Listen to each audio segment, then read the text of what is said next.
What can't Macklin Celebrini do as he pulls the Sharks out of the fire once more?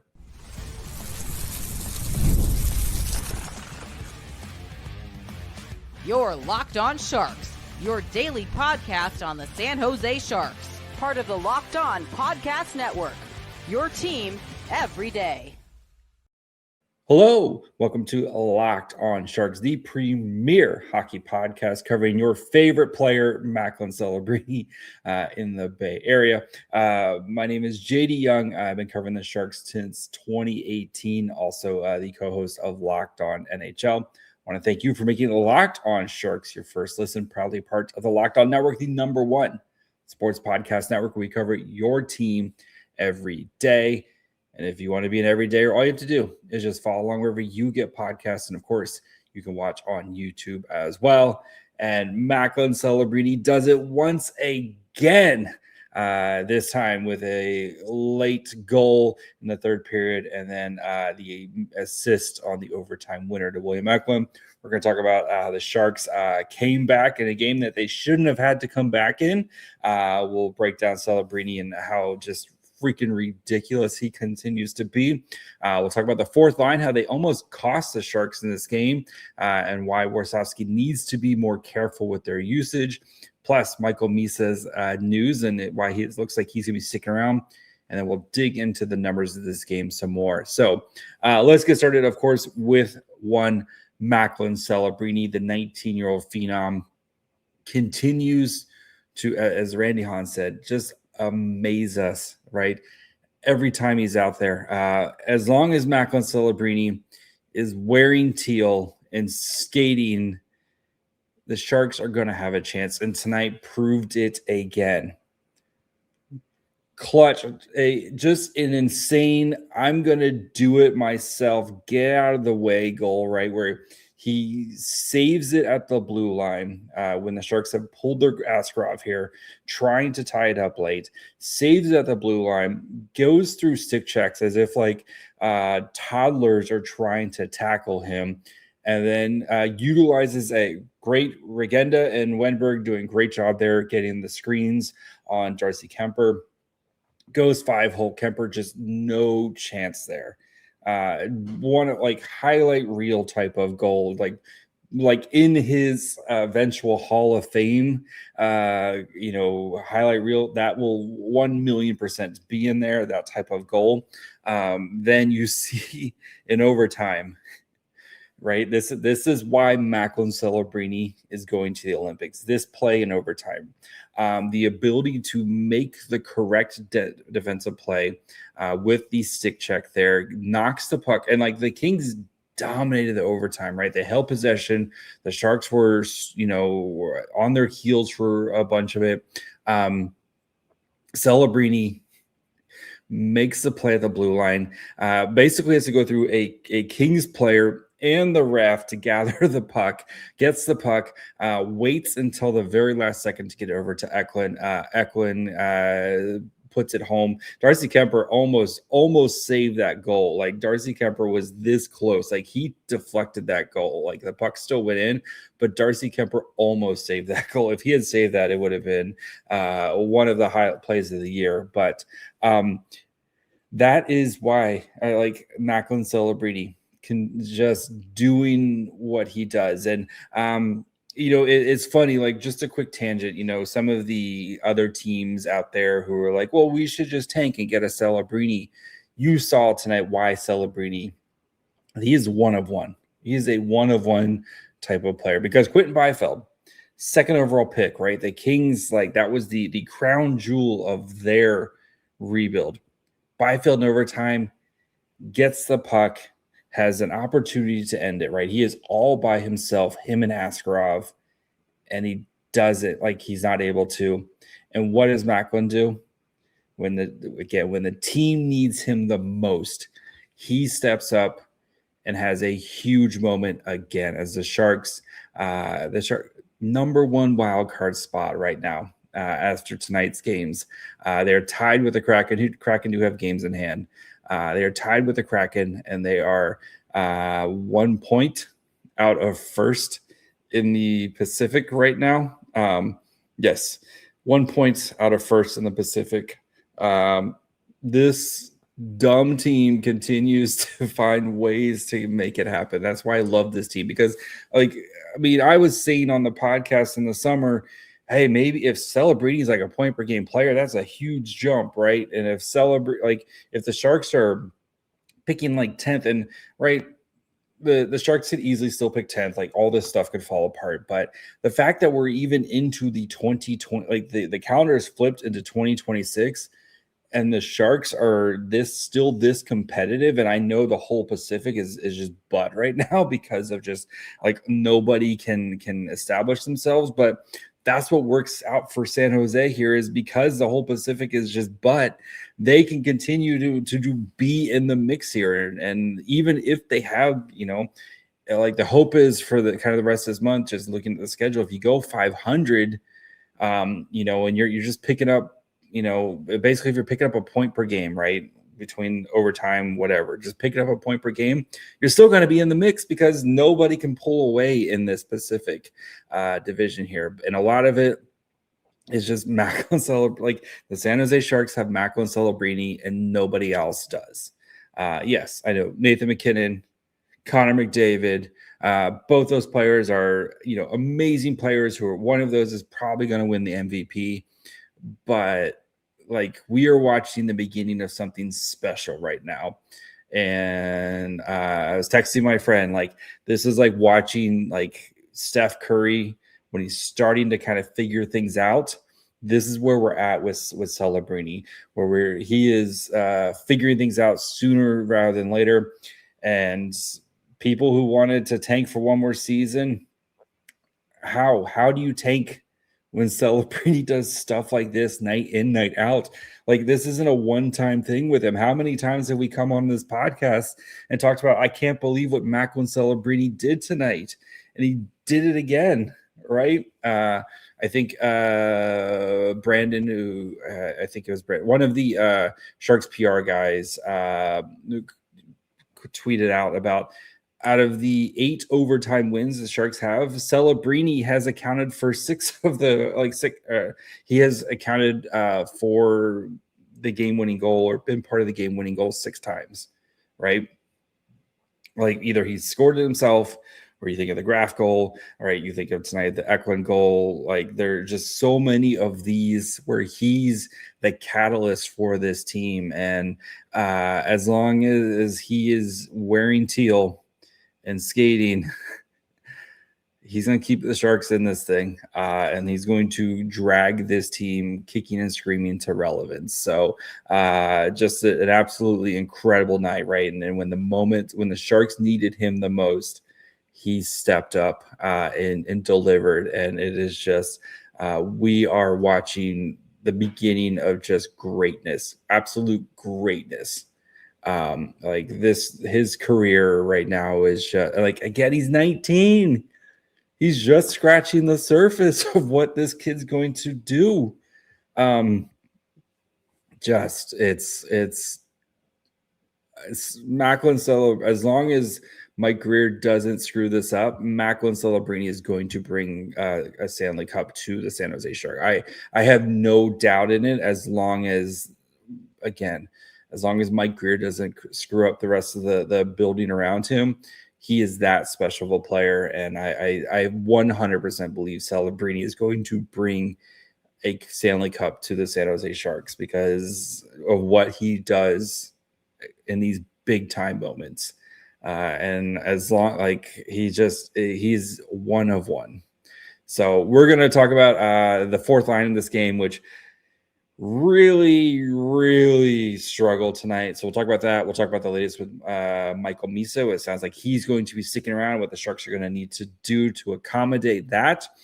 Plus, we'll dig into the numbers of this game. And again, why the Sharks probably didn't need to try to come back in this game. But we'll get to that here in just 1 second. Let's be real, managing your finances can feel overwhelming between subscriptions you forgot about, bills that keep going up, and trying to figure out where all your money actually goes each month. It's easy to feel like you're losing control. And who has time to track every transaction or hunt down hidden fees? That's where Rocket Money comes in, the personal finance app that helps you take control. It finds and cancels your unwanted subscriptions, monitors your spending, and helps lower your bills so you can grow your savings. Great thing about it is it helps track down subscriptions and lets you cancel them right in the app with just a few taps. No more hunting down customer service numbers. The automatic transaction categorization is a game changer. You can see exactly where your money is going each month, set budgets and goals, and set personalized insights, and receive real-time alerts on large transactions, upcoming bills, and low balances. So let Rocket Money help you reach your financial goals faster. Join at rocketmoney.com/lockedon. That's rocketmoney.com/lockedon. rocketmoney.com/lockedon.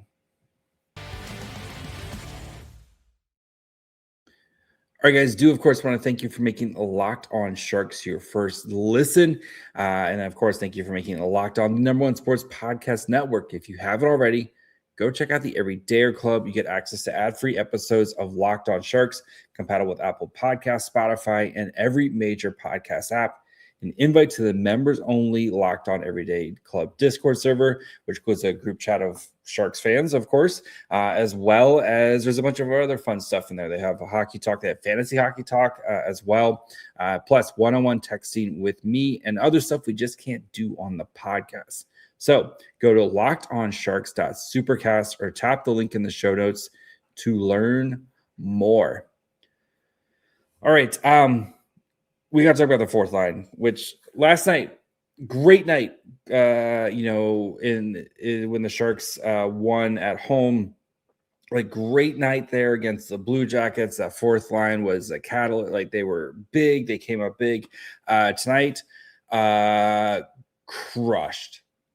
Absolutely crushed tonight. And I know like Ryan Warsawski, he is, he likes his fourth line. He likes what they bring, all that fun stuff.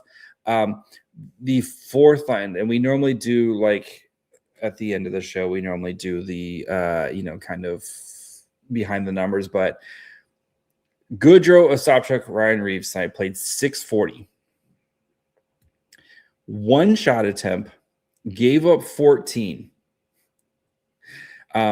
Actual shots on goal, one shot on goal, gave up 11. Gave up a goal as well. I know in like the end there, like Reeves was off even for like the Kings goal that got him to 3. 0.03 to 1.01 expected goals allowed, 1 to 7 scoring chances, 0 to 5 high danger chances. This line got its lunch absolutely taken from it. And spoiler, like the Kings took more shot attempts at 5-on-5 than the Sharks. High danger chances, like the Kings did all that. Like we're especially in the third period. We're the better team in the third period. And this is where you have to, like, I know you want to get that line out there and, maybe try to steal a shift here and there and have them, like provide some energy and stuff like that. But I think tonight was a learning lesson for Ryan Warsawski, right? Where you can't, like, you have to be very careful with how you utilize that line, right? Blue Jackets, you can take advantage right with that line. Like they were able to take advantage, especially against the Blue Jackets bottom 6. And I know the Kings were really, really, banged up tonight, right? They're missing a ton of players, Corey Perry, Kopitar, like there were a ton of guys out of this game. But what the Kings were really smart with doing is anytime they were out there, like they just threw out they threw out the Fiala line. They threw that line out there. And it was like dogs going after like a sandwich here, where they ripped apart that line.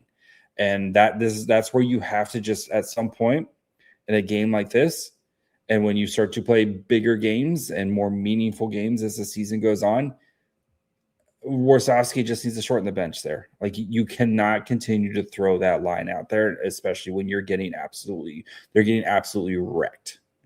This line got absolutely wrecked tonight, and was a big reason why the Sharks almost lost this game.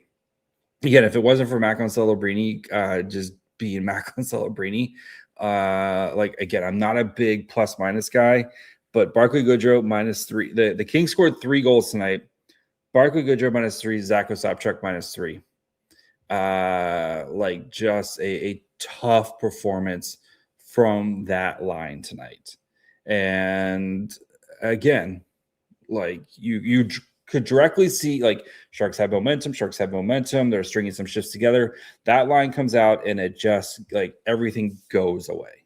Everything went away. So, and especially in that third period, I understand, again, you're trying to steal a shift here and there, and especially after the power play, the Sharks have a power play. They're not able to convert. And I know, right, you're just trying to kind of cobble together a line and hopefully steal a shift to get some guys a breather there.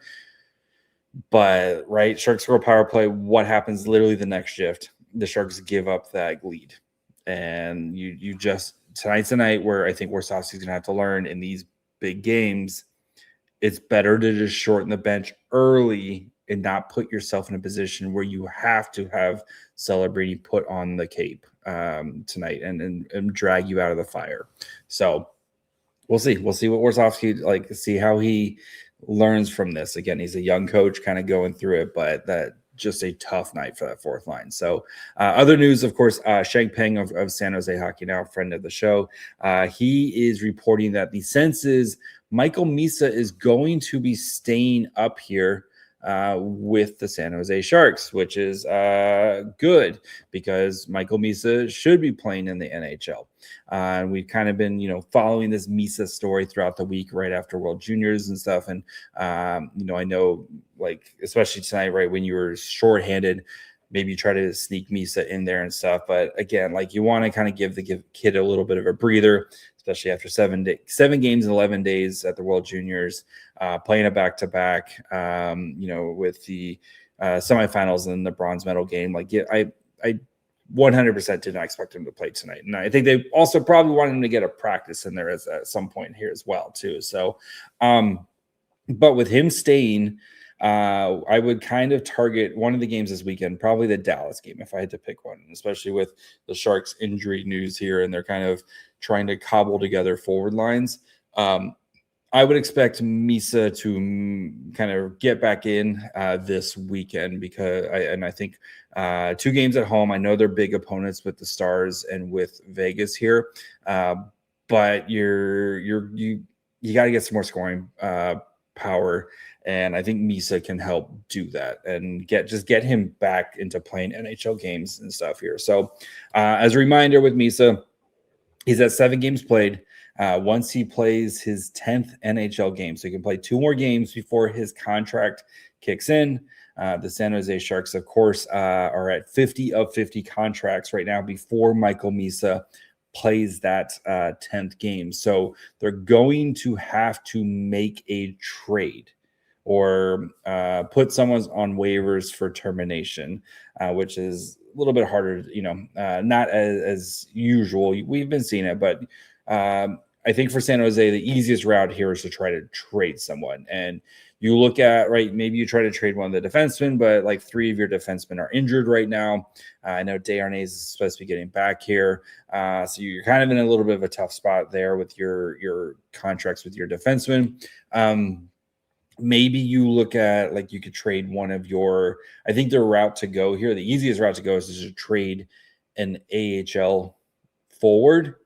You can just trade him to another AHL team for, a 7th round pick or future considerations or something like that. So that's probably the route I think San Jose takes, is just to kind of clear up a contract, just make an AHL trade. So, a Shane Bowers or, somebody like that where, kind of a bottom 6 forward type of player for the San Jose Barracuda, who won tonight as well in a shootout.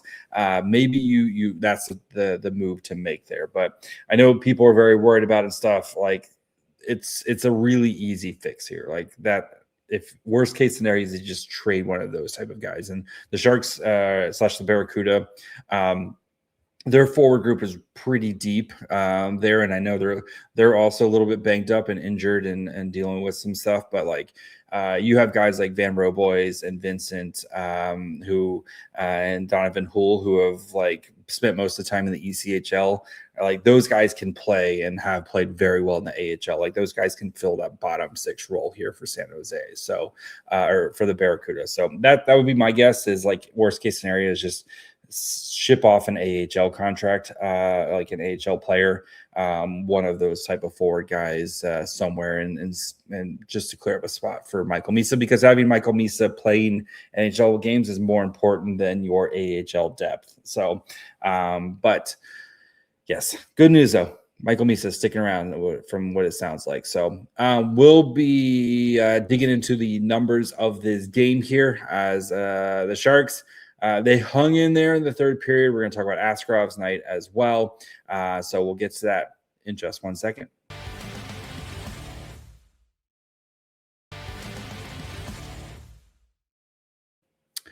All right. Do want to, of course, thank you for making Locked On Sharks your first listen. And if you never miss an episode, the Everydayer Club is built for you. Get Locked On Sharks ad-free, which is nice, plus members-only Discord access and more. Head over to lockedonsharks.supercast to join the club. All right, let's get into the numbers of this game. So Sharks outshot the Kings, which is good to see. The special teams for San Jose was a big difference tonight.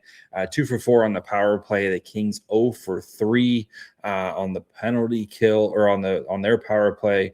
Wenberg continuing to just come in clutch there. Great goal from Toffoli by Wenberg with nice backhand pass there, and Gaudet, the hockey god himself, with a great tip, just like spikes it down and then goes over Kemper. Just no chance there. As the Sharks special teams were big tonight and shutting down the Kings power play, which looked really scrambled. And I think the Sharks power play is really kind of starting to gel as of late. So, and if I did say in the preview, Tyler Toffoli and William Eklund goals, and Tyler Toffoli, William Eklund goals tonight. So, hooray for me. All right, but 48-10 time on ice for 5-on-5. 51-38 shot attempts in favor of the Kings is heavily skewed, though, in the third period. Actual shots at 5-on-5, 23-15. So San Jose did a really good job of kind of taking with their special teams there.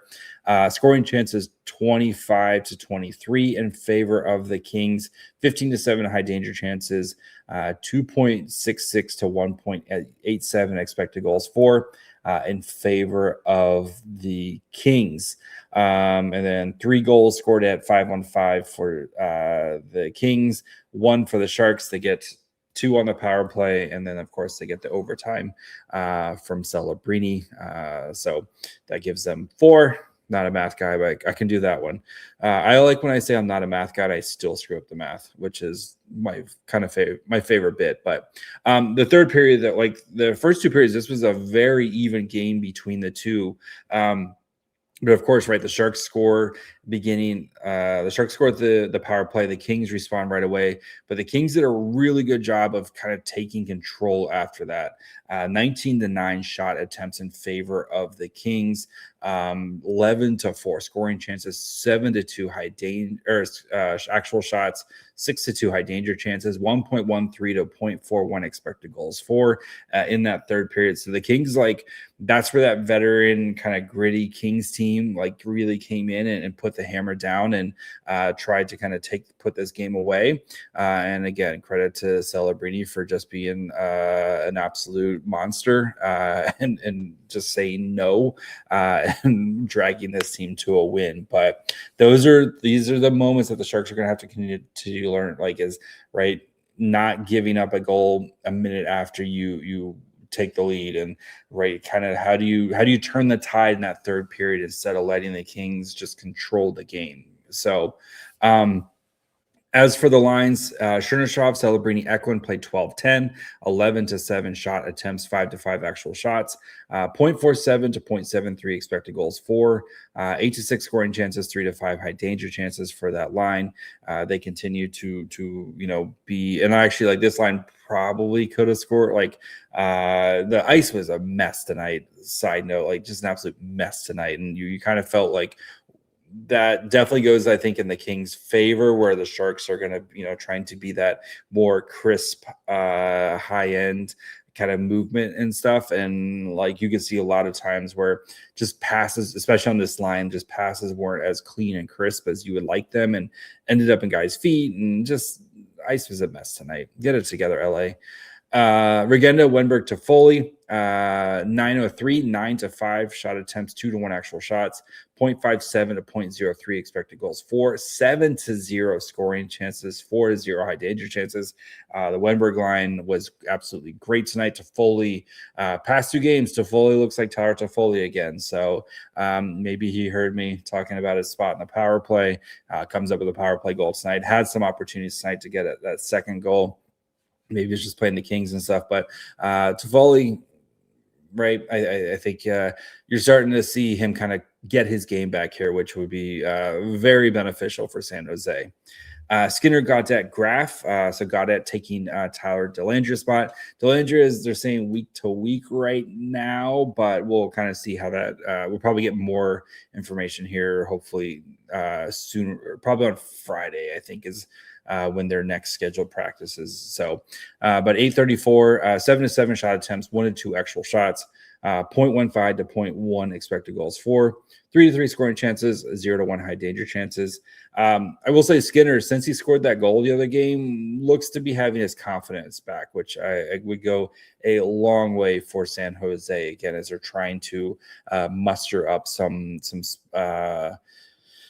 secondary scoring, and I think him playing well again would go a long way. So we talked about the fourth line, so I'm not going to rehash that again. As for the defensive pairs tonight, Orlov, Liljegren kind of led the way when it came to shot attempts, 61.11%. Letty Dickinson was next at 39% at 9-14 shot attempts. And then Ferraro Iorio, 36.36. Letty, I thought, had a really good night tonight, really solid night, especially that first period. He made a really nice defensive play where he kind of, he did the starfish, which as we know, 60% of the time it works every time. But he made it work, broke up a potential 2-on-1 there. So I thought he played really well. Dickinson continuing to, you're seeing more of that offense coming out of him.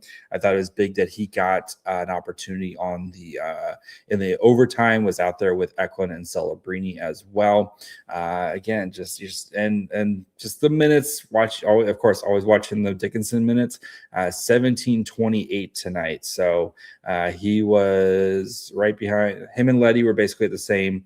Iorio got the boot tonight, was under 15 minutes tonight. So, but good to see again, Dickinson just doing, continuing to kind of build and put shifts to positive games together, which is what we want to see. So, as for Yaroslav Askarov tonight, I thought he was very much dialed in early in this game. And again, if it wasn't for the fourth line just getting absolutely hemmed in, I think we're talking about a much better performance from Askarov tonight. But he made some big time saves when he needed to. 23 saves on 26 shots. Like I said, 3 goals allowed, expected goals against in all situations, 3.17. So 885 save percentage, 2.89 goals against average, 12 of 14 high danger, 3 of 3 mid danger, and 6 of 7 low danger. So again, the Sharks if they need to work on not just letting teams get to those high danger areas. But Askarov, I thought, really bounced back tonight with a really solid performance.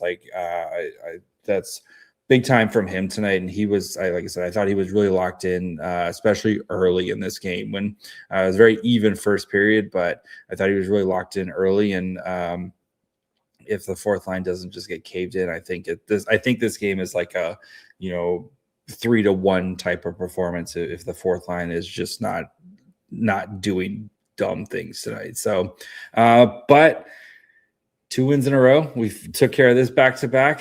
Got a couple days off before we got another back-to-back this weekend.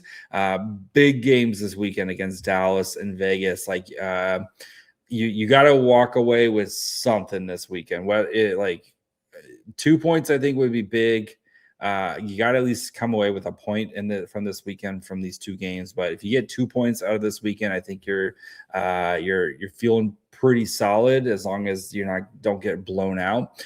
And 3 or more, I think we're coming into Monday really hot if the Sharks can get 3 or more this weekend. So, but we'll get you ready for those games. So make sure you're following along wherever you get podcasts, and of course you can watch on YouTube as well. Follow the show on Twitter, Facebook, Instagram, and on TikTok at Locked On Sharks. Follow me on Twitter and Blue Sky at MyFryHole. Until tomorrow, bye, friends.